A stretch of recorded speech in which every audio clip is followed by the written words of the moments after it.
It's like putting your foot on a garden hose. To feed your pretty flowers, you're not going to get the water you need, right? What if you have a bone that's out of place, putting pressure on a nerve, causing, impulse, the message is going to your heart. Is your heart going to function properly? No. Okay. What about your stomach? What's in your stomach that's helping you digest that bagel and stuff you just ate? Acid. Hydrochloric acid. It's so strong, so powerful that if you were to take it out of your stomach and pour it on your skin, it would burn a hole through your skin, your muscle, your fascia, even burn the outside of your bone.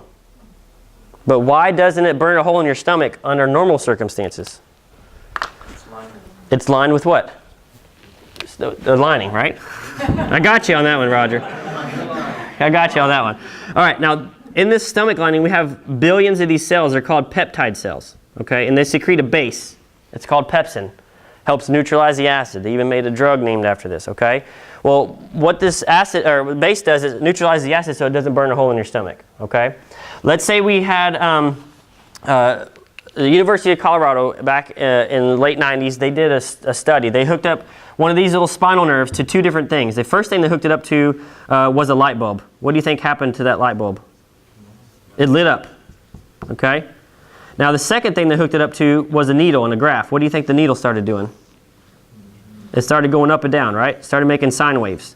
They knew this was going to happen. It wasn't an epiphany, but what they wanted to do is to find out how much pressure on the nerve would it take to create a decrease in electrical impulses flowing through the nerve.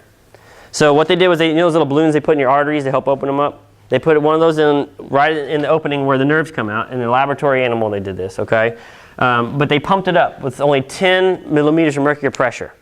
You guys ever had your blood pressure taken? 120 over 80 is what they shoot for? Well, they pumped it up to 10, which is about the weight of a dime sitting on your finger, okay? So it's not very much pressure, right? So they put that on that spinal nerve, and the light bulb dimmed, and the amplitude of the sine wave decreased by half. So with only 10 millimeters of mercury pressure on that nerve, you got half the flow through that nerve that it needed, okay?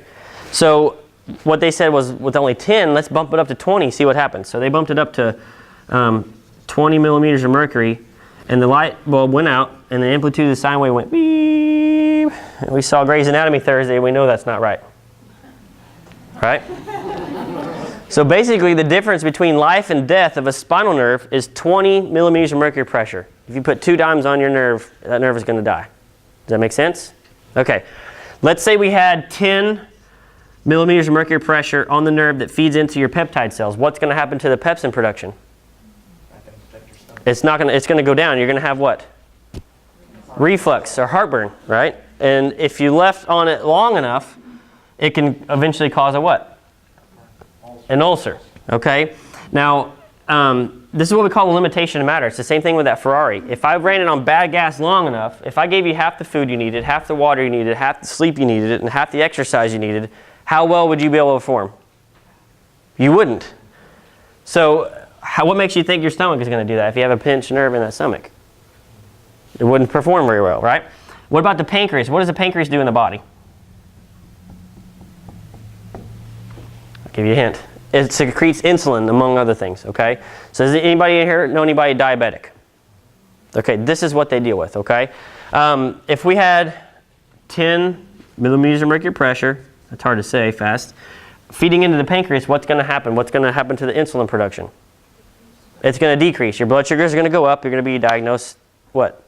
With diabetes, okay? Let's say we don't get diagnosed with diabetes just yet because that organ is functioning perfectly fine, but we still have a little bit of pressure on there and it starts to decrease the output of it just a little bit. You're not going to notice it, right? Well, what if that organ had to run with only 50% of the nerve impulses for 20 or 30 years? And then you're eventually diagnosed with diabetes and you had to start taking insulin. How well do you think that organ is going to function after 20 or 30 years running on its system? Not very, right? So does anybody in here know anybody that's on insulin? What do they have to do over a period of time with their insulin level? They have to bump it up, right? Because the amount that they're taking now is not enough. It means that organ is breaking down, it's dying. Okay, I'm not saying we cure diabetes, I'm just saying this is what happens in our bodies when we have interference in our nervous system, okay? Now, I could stand up here the rest of the day and play this game with you, but you guys get the hint. You get the idea, right? You get the big idea. If you have a bone that's out of place and it puts pressure on a nerve, it can cause pain, it can cause muscle spasms, but look what else it can cause. It can cause sinus and allergy problems. These are the ones that feed up into the head and face. I'm sure you guys see it too. Kids with ADD, ADHD. We see infants with colic, ear infections, chronic ear infections. They're on antibiotics for 2 weeks, and then they're off for 2 weeks, and then they're on antibiotics for 2 weeks, back and forth. Their immune systems are weakened because there might be pressure. When the first vertebra gets misaligned, it can close off the eustachian tube, and it doesn't drain, so you get an ear infection. There's lots of reasons why this can happen, okay? What about people that have sciatic pain, pain that runs from their low back all the way down the leg? Well, if you have a pinched nerve in the low back, it's going to cause that pain.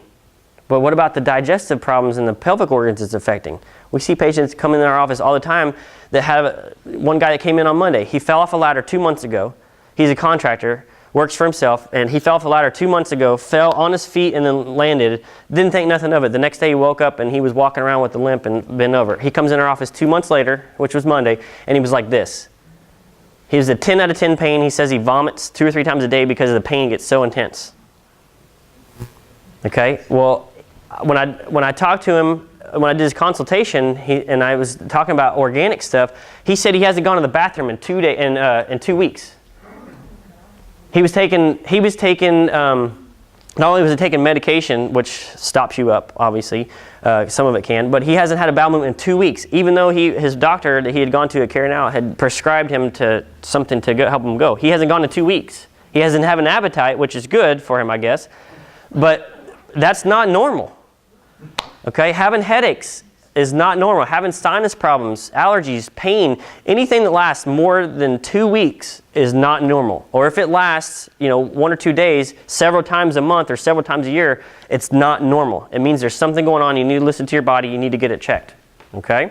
Do you guys have any questions about the spine or certain conditions or what have you?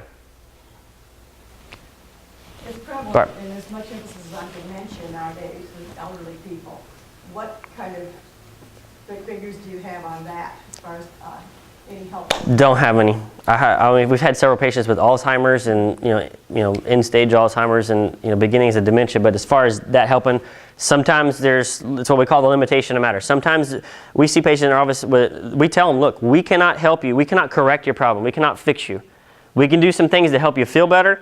It's what we call supportive care. But when it's something like that, there's really not a whole lot we can do because we can't directly affect the brain. We can't adjust the brain or the skull. I mean, you can, I guess, but if you have a pressure on the nerves that's causing you to have not think properly. We have patients that are in car accidents. They have depression. They have headaches. They have lack of clarity, and this lasts for 2 or 3 months.